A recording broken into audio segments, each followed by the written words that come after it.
L'une des choses qu'on doit regarder surtout, ce sont les faits. Cela fait des années que moi, en tant qu'activiste, j'essaie justement d'appeler la communauté libanaise vivant en Afrique, la communauté libanaise, la diaspora libanaise vivant un peu partout, les ambassades et les chefs d'État justement à prendre conscience de la négrophobie systémique que des Noirs, que des Africains subissent justement au Liban.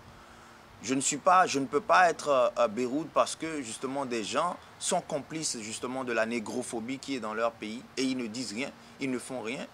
Aujourd'hui, nous avons des communautés libanaises africaines fortes en Afrique qui sont incapables justement de sensibiliser les leurs à arrêter de tuer les nôtres chez eux. Au Liban, avant d'avoir le visa, il faut avoir un sponsor. C'est notamment un système qu'ils appellent le kafala. C'est-à-dire que c'est ton employeur qui écrit ton contrat selon les termes qu'il veut, qui saisit ton passeport, justement que tu dois rester chez lui. Et c'est à partir de ce contrat-là que lui-même, il va essayer de t'obtenir le visa. Si tu n'as pas de sponsor, tu ne peux pas avoir de visa pour pouvoir travailler. Mais au Liban, ils considèrent justement que lorsque tu es noir, tu dois forcément être un domestique, un employé de maison. Donc, tu ne peux pas avoir un emploi, un travail que eux-mêmes ils jugent décent. Alors que, vous savez, en diplomatie, il y a la réciprocité en termes de diplomatie politique. Aujourd'hui, en Afrique, les Libanais vivent, ils travaillent très bien. Est-ce qu'ils ont besoin d'un sponsor avant d'ouvrir un business? Est-ce qu'ils ont besoin d'un sponsor avant d'aller et de venir?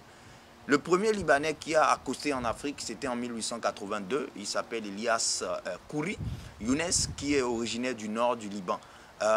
Je dis cela parce que c'est important. Il faut que nous puissions être dans la chronologie des faits. Ça fait depuis les années 1800 que justement la communauté libanaise a commencé à venir en Afrique. Après, il y a eu une deuxième vague qui était les années avant les indépendances, où justement nos pays étaient dirigés par l'AOF. La France avait utilisé justement ces communautés-là pour pouvoir envoyer de l'arachide dans sa métropole.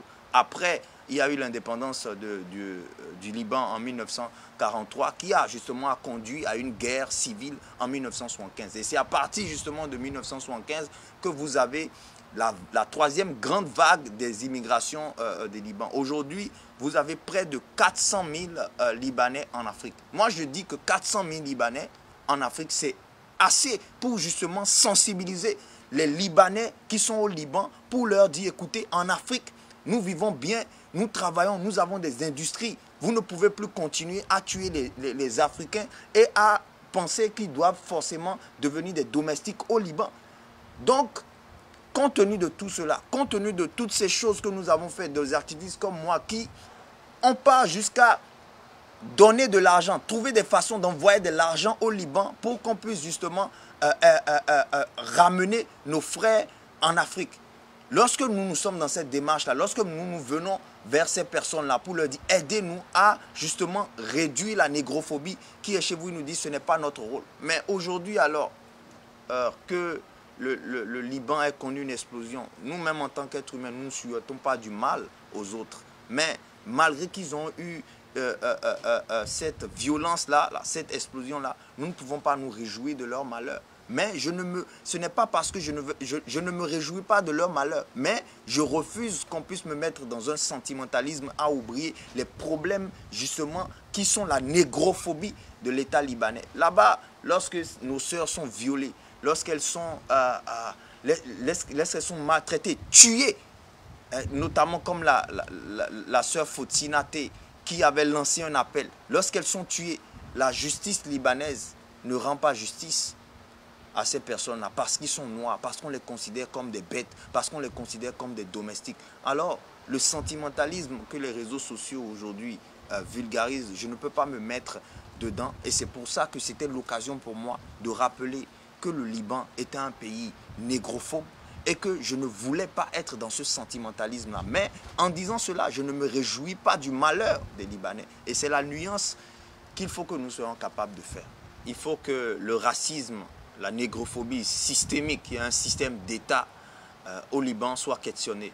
Le système du sponsoring soit questionné, autant par nos dirigeants en Afrique, parce que quand des Libanais sont ici, ils n'ont pas besoin d'un sponsor.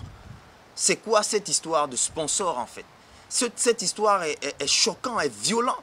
nos ministres des Affaires étrangères doivent être capables de questionner cette histoire de sponsor. Pourquoi l'on a besoin d'un sponsor avant d'avoir un visa? Parce qu'on doit être capable de donner cette réciprocité diplomatique. Aujourd'hui, en Afrique, des Libanais ont des maisons. Mais notre démarche ne vise pas à nous rabaisser en faisant pareil que ce qu'on fait à nos frères au Liban.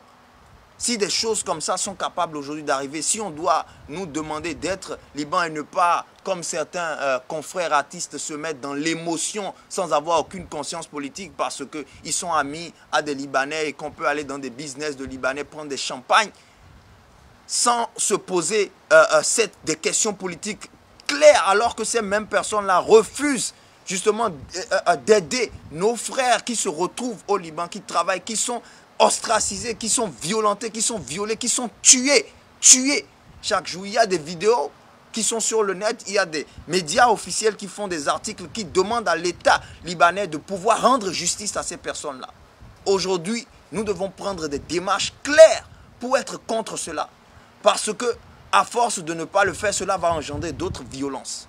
Et c'est la violence que nous refusons. Nous lançons un appel d'humanité pour que ces gens qui sont en Afrique, autant on nous demande de compatir, autant on doit compatir, on doit agir pour arrêter la négrophobie. Et ce n'est pas une demande, c'est un ordre que nous adressons à ces communautés-là. Ils sont responsables, justement, parce qu'ils doivent sensibiliser les leurs à leur dire que ça fait plus de 2 siècles que nous sommes en Afrique, que nous avons construit des business, que nous vivons bien. Et ils ne doivent pas exporter justement cette négrophobie-là ici. Parce qu'aujourd'hui, il y a énormément de témoignages des frères africains qui sont victimes de négrophobie dans des business qui appartiennent aux Libanais ici. Et notre démarche n'est pas du tout un discours de haine. C'est un discours humain. Parce que quelle est cette façon-là de considérer l'autre comme un animal parce qu'il a une couleur de peau? Est-ce que nous faisons ça en Afrique? Depuis 2 siècles, est-ce que vous avez entendu qu'un Libanais a été violenté, tué? Nous entendons cela tous les jours venant du Liban. Nous donnons de l'argent tous les jours pour que les nôtres puissent revenir dignement chez nous. Parce qu'ils ont cru qu'ils auraient pu trouver justement le bonheur dans ces pays-là. Ce qui n'est pas vrai. Il faut véritablement que cette démarche d'humanité soit remise en question. Tant qu'elle ne sera pas, ne nous demandez pas d'avoir de la compassion pour vos malheurs. Parce que vous ne nous regardez, vous ne nous considérez même pas comme des êtres humains ayant du sang dans le corps.